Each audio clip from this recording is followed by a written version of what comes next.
और आप एनएसजी का भोकाल है इतना। भोकाल ये कानपुर से आया, इसको भोकाल ज्यादा पता है। एनएसजी का भोकाल है इतना, डोले खोल डरा दे। आपके बहुत अच्छे डोले हैं, प्रणाम करता हूं आपको। अरे डोले खोल डरा दे, और दुश्मन से ये जब चाहे तब नागिन डांस करा दे। नागिन डांस करा दे। ऐसे याद दिला दे नानी, बारिश में भी मांगे पानी। उनकी 7 पीढ़ियां बोले नंबर 1 है हिंदुस्तानी, अपना जलवा है तूफानी। बहुत बहुत सैल्यूट आपको, बहुत बजाएंगे, बहुत बहुत धन्यवाद।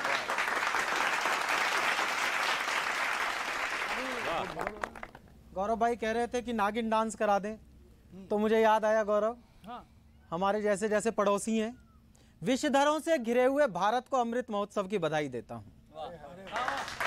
हम अपना अमृत, हमें सिखाया जाता है कि देश पर मरना चाहिए, लेकिन आप लोगों को देखता हूं तो लगता है कि आपको कुछ और सिखाया जाता है। क्या सिखाया जाता है? 4 पंक्तियां पढ़ता हूं। कैसे इस पर न्यौछावर हो, अपना खून पसीना सीखें। कैसे इस पर न्यौछावर हो, अपना खून पसीना सीखें। वक्त पड़े तो फौलादी साबित हो हर एक सीना सीखें। शीश कटे तो उसका जिसने भारत भू पर आंख उठाई। हमारा क्यों कटे? शीश कटे तो उसका जिसने भारत भू पर आंख उठाई। हम इस पर मरना क्यों चाहें, इसकी खातिर जीना सीखें। और आप लोगों की उपस्थिति है तो आप लोगों के पक्ष में कुछ पढ़ता हूं कि भारती के सबसे दुलारे मत वाले वीर। आप लोग फक्र करना अपने आप पर, हमें आप पर है। वाह वाह वाह वाह। लोग कहते हैं कि भय अगर आपको लग रहा है, इसका अर्थ है कि सामने वाले दल में आपसे अधिक शक्तिशाली है। लेकिन आप लोगों को बताना चाहता हूं कि जब आप आ जाते हैं तो हमारे घरों में ये बात चलती है कि एनएसजी आ गई, अब कुछ नहीं होगा। आप लोग हमारी आश्वस्ति हैं कि भारती के सबसे दुलारे मत वाले वीर, आप मेरे देश का घमंड हो कसम से। भारती के सबसे दुलारे मत वाले वीर, आप मेरे देश का घमंड हो कसम से। छोटी मोटी आंधियां तो नाम से ही कांपती हैं, छोटी मोटी आंधियां तो नाम से ही कांपती हैं। ऐसे वेगवान हो प्रचंड हो कसम से। हौसले का भुजदंड, वीरता का मेरुदंड, वज्र हो अभेद्य हो अखंड हो कसम से। और काले कपड़ों में शत्रुओं के लिए यमदूत, काले कपड़ों में शत्रुओं के लिए यमदूत, भारत के ब्लैक डायमंड हो कसम से। भारत के ब्लैक डायमंड हो कसम से। और आपके नज़दीक आने का अवसर हमें कम मिलता है। हम लोग आपको देखते हैं तो जब आप किसी ऑपरेशन में होते हैं तो टेलीविज़न पर देखते हैं, और आप क्या क्या करते हुए दिख रहे होते हैं एक छंद में बताता हूँ। जो आम आदमी की सोच में समाते नहीं, मैं किसी ऑपरेशन का नाम नहीं लूंगा, आप समझ जाएंगे कि हमने आपको कहाँ देखा होगा। जो आम आदमी की सोच में समाते नहीं, आप ऐसे ऐसे काम करते दिखे हो जी। जो आम आदमी की सोच में समाते नहीं, आप ऐसे ऐसे काम करते दिखे हो जी। जिसने माँ भारती को छूने की हिमाकत की, पर उस सोच के कुतरते दिखे हो जी। पर उस सोच के कुतरते दिखे हो जी। और पानी की रवानी पे चले हो हौसलों के साथ, पानी की रवानी पे चले हो हौसलों के साथ। आग के गुबार से गुजरते दिखे हो जी। धरती का सीना चीर कर होते हो प्रकट, आप आसमान से उतरते दिखे हो जी। आप आसमान से उतरते दिखे हो जी।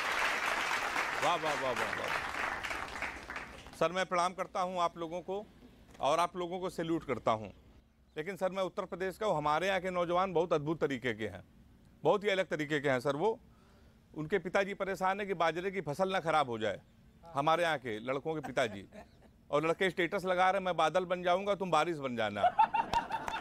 ये हमारे यहाँ दिक्कत होती है। और सर मैं भी आपकी तरह ही देशभक्त हूँ। मैं बचपन से पुलिस में जाना चाहता था, तो पुलिस में तो नहीं जा पाए, तो मैंने पर्सनल थाना खोल लिया अपना। हाँ, पर्सनल थाना मैंने खोल लिया। फिर असली पुलिस ने उसको बंद किया, थाने को भी और हमको भी, दोनों लोगों को एक साथ बंद किया। और चिराग भाई, हम देश के आज भी काम आ रहे हैं। पुलिस अक्सर हमको उठा लेती है रात में देश के लिए, और रात भर जब पुलिस कुटाई करती है चोर की, अगर वो कुछ कबूलते नहीं हैं तो हम 10-15 कविता उनको सुनाते हैं, तो चोर वो भी कबूल लेता है जो उसने कभी नहीं किया होता है।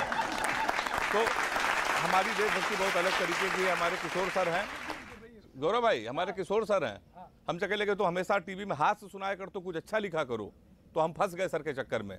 हम चके लगे, हमसे सर कहने लगे तुम अच्छा लिखा करो, तो हमने कल अपने पड़ोस के गेट पे लिख दिया ये घर बिकाऊ है, हमको पुलिस ढूंढ रही है कल से। तो हमारे साथ ये हो जाता है। और आपको 4 लाइन आपकी वीरता में आपको सुना रहा हूँ कि जब लड़ते हैं जंग में ये तो खली दिखाई देते हैं, अपनी पे आ जाते हैं तो बजरंग बली दिखाई देते हैं। मत पूछो क्या हो जाता है जंग में लड़ते लड़ते इनको, दुश्मन की गर्दन इनको मूंगफली दिखाई देते हैं। दुश्मन की गर्दन इनको मूंगफली दिखाई, प्रतीक भी बढ़िया लाया। सुधार जी सिर्फ उधर ही मंच पर ही नहीं है, यहाँ पर भी कविता है। अरे वाह वाह वाह, कंपटीशन हो जाए। स्वागत है जी, बस ये मारपीट नहीं करें हमसे। सुनील कुमार जी हमारे साथ हैं।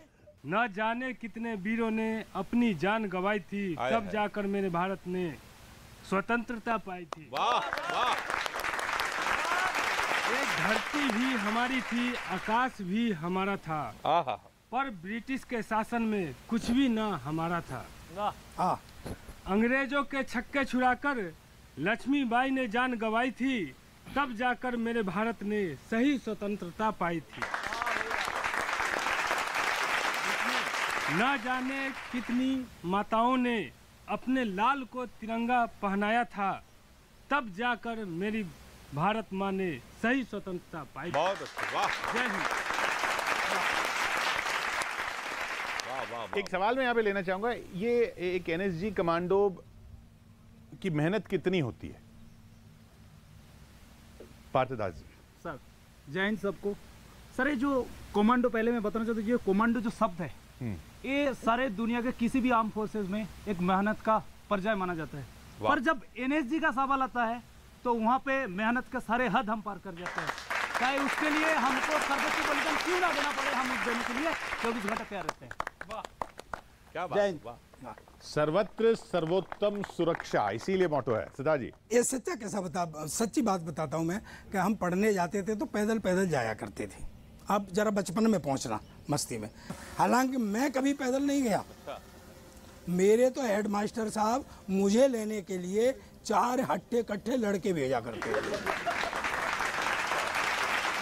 2 मेरी टांग पकड़ते थे, 2 मेरा हाथ, और सीधे स्कूल में जाके पटका करते थे। मैं भी हवाई जहाज का आनंद लेकर के जाया करता था। या अच्छा, ये सीन आज भी आपको मिल जाएगा। आप सिविल में जाइए, कल परसों मैंने देखा कि ये 3-4 जने एक को ले जा रहे, वो छूट के भागे, वो ले जा रहे, वो छूट के भागे। मैंने कहा बेटे ये बच्चा स्कूल नहीं जा रहा होगा? बोले ये बच्चा नहीं मास्टर है।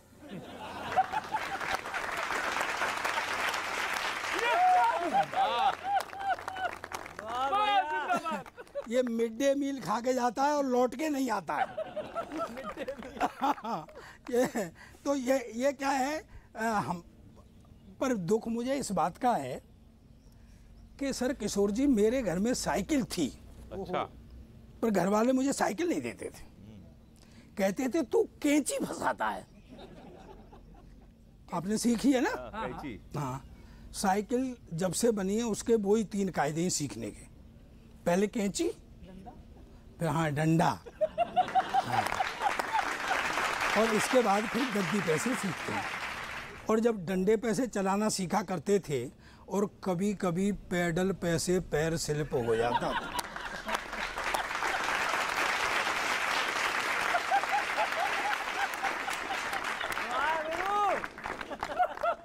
हाय हाय हाय हाय हाय 15 मिनट तो साइकिल ऐसे पड़ी रहती थी।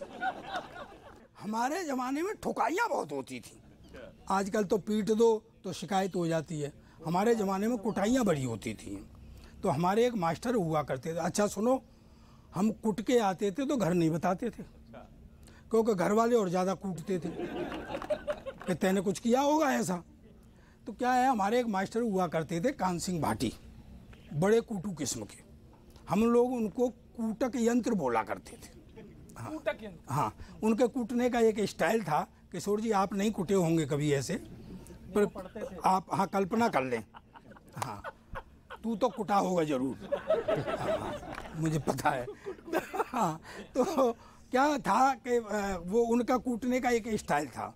जैसे मास्टर जिस लड़के को उन्हें कूटना होता था उसकी तरफ पहले वो मुस्कराते थे, फिर उसे खड़ा कर लेते थे, कठिन सवाल पूछते थे, नहीं बताता तो कूटते थे। ऐसे नहीं कूटते थे। हमारा स्कूल था, उसके आंगन में एक नीम का पेड़ था। तो जैसे बच्चे ने कहा सर नहीं आ रहा है तो चलो नीम के नीचे, नीम के नीचे ले जाके कूटते थे। उनका एक स्टाइल था। हाँ, एक दिन मास्टर साहब मेरी तरफ मुस्कराए तो मैं खड़ा हो गया। बोले चल 17 का पहाड़ा बता। पहाड़ा जानते हैं ना आप? हाँ, 17 का पहाड़ा बता। मैंने कहा सर नहीं आ रहा है तो चलो नीम के नीचे। ले गए और कूटा। मैं घर आ गया, मैंने 25 तक पहाड़े पर रट्टा मार लिया। मैं कहा अब देखता हूँ इस कान सिंह भाटी को। एक 8 दिन बाद वो फिर मेरी तरफ मुस्कराए तो मैं भी उनकी तरफ मुस्करा दिया। वो मेरा कॉन्फिडेंस ताड़ गई। बोले चल 27 का पहाड़ा बता।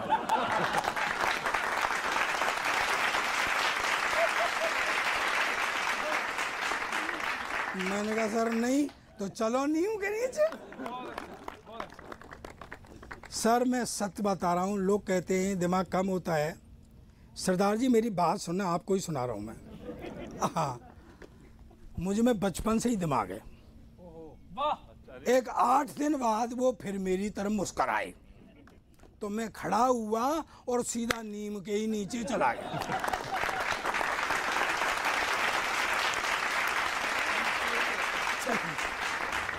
जल थल नभ तीनों अंगों को, और आप तो तीनों से प्रहार कर सकते हैं, तो आपको समर्पित करता हूं, एक गीत सुनाता हूं। स्वागत। के जल थल नभ पर 3 रंग से जैसे सजी रंगोली रे। जल थल नभ पर 3 रंग की जैसे सजी रंगोली रे। वीरों की ये टोली रे, इन कांधों पर रखी है अपनी आजादी की डोली रे। कि पहला रंग सजा सरहद पर इस भारत की माटी का। पहला रंग सजा सरहद पर इस भारत की माटी का, जिस पर जिम्मा है मरुथल का, पर्वत का और घाटी का। है अद्भुत इतिहास वीरता की अद्भुत परिपाटी का। है अद्भुत इतिहास वीरता की अद्भुत परिपाटी का। अरे जिसकी खातिर देश की पावन मिट्टी चंदन रोली रे। जिसकी खातिर देश की पावन मिट्टी चंदन रोली रे। वीरों की ये टोली रे, इन कांधों पर रखी हुई है आजादी की डोली रे। आजादी की डोली रे। दूसरा अंतरा समर्पित है हमारे देश के जलवीरों के नाम, सुनिएगा। कि रंग दूसरा है सागर पर भारत के जलवीरों का। रंग दूसरा है सागर पर भारत के जलवीरों का। पहरा है हर एक लहर पर पहरा सागर तीरों का। वो लंगर डाले बैठे हैं फौलादी जंजीरों का। वो लंगर डाले बैठे हैं फौलादी जंजीरों का। जिनकी हिम्मत तूफानों की लगती है हम जोली रे। जिनकी हिम्मत तूफानों की लगती है हम जोली रे। वीरों की ये टोली रे, इन कांधों पर रखी हुई है आजादी की डोली रे। आजादी की। और आखिरी अंतरा, तीसरा अंतरा सुनाता हूँ हमारे वायुदूतों के नाम, सुनिएगा। तीजा रंग बताऊं कैसे क्या उनकी तैयारी है। तेजस के जैसी सतर्कता हर दुश्मन पर भारी है। तेजस के जैसी सतर्कता हर दुश्मन पर भारी है। मानो मत वाले बजरंगी करते पहरेदारी है। मानो मत वाले बजरंगी करते पहरेदारी है। अरे अंबर की ऊंचाई जिनके आगे पड़ गई थोड़ी रे। अंबर की ऊंचाई जिनके आगे पड़ गई थोड़ी रे। वीरों की ये टोली रे, इन कांधों पर रखी हुई है आजादी की डोली रे। आजादी की डोली। बहुत बहुत धन्यवाद। एक सवाल मैं आपसे पूछना चाहूंगा, ये आपके लिए क्या मायने रखता है एनएसजी में होना? Govind ji. National security guards black cat commandos एक फेडरल कंटीजेंसी फोर्स है जिसमें सभी पैरामिलिट्रीज और इंडियन आर्मी के चुने हुए जवान ट्रेनिंग करने के लिए आते हैं। उनमें से भी सिर्फ 25% जवान अपनी ये हार्ड ट्रेनिंग पास करके एनएसजी में शामिल हो पाते हैं। एनएसजी को काउंटर टेररिज्म, काउंटर हाईजैकिंग और वीआईपी सिक्योरिटी में अव्वल दर्जा हासिल है। इसी के साथ साथ एनएसजी में अव्वल दर्जे की ट्रेनिंग के साथ साथ अव्वल दर्जे की इक्विपमेंट्स और वेपन्स की ट्रेनिंग मिलती है। इसीलिए हम सभी को एनएसजी का सदस्य होना और ये ब्लैक ड्रेस पहनना हमारे लिए गौरव की बात है।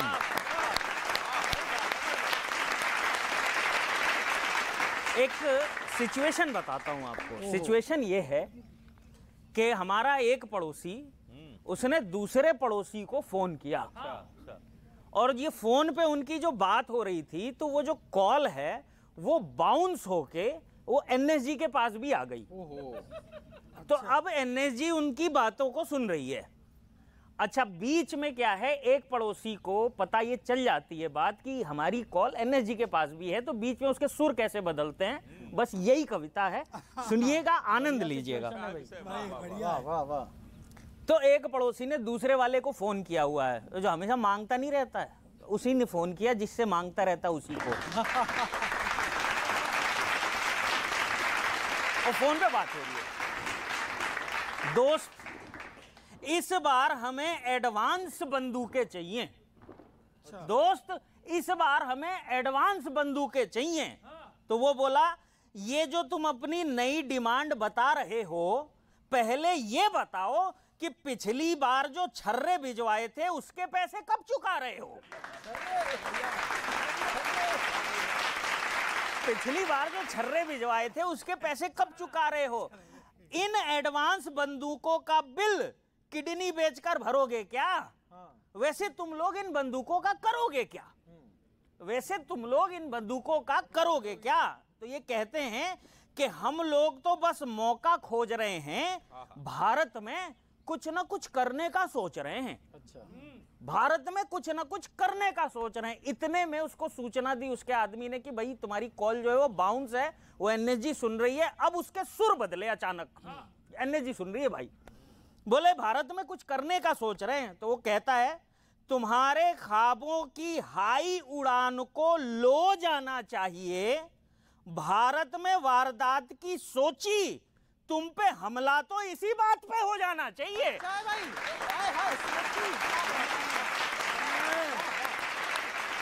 तुम पे हमला तो इसी बात पे हो जाना चाहिए। तुम्हारी 50 ग्राम की टोटल बुद्धि फालतू सा प्लान बनाने पर लगेगी। और एनएसजी का नाम सुना है, वो गोली हवा में उछाल के बोलेंगे जा, तो सीधे निशाने पे लगेगी। क्या बात है? हवा में उछाल के बोलेंगे जा, तो सीधे निशाने पे लगेगी। ये आइडिया सीधा सीधा खुद को मिसगाइड करने का है। तुम्हारा प्लान अटैक का नहीं, सुसाइड करने का है। तुम्हारा प्लान अटैक का नहीं, सुसाइड करने का है। इसीलिए, अच्छा वो तो जान रहा है कि एनएसजी सुन रही है, तो कह रहा है क्या, इसीलिए अपनी 2 कौड़ी की मंशा खूंटी पे टांग लो। संदेश जिनको पहुंचना है पहुंच रहा है, तुम तो बस फोन पे माफी मांग लो।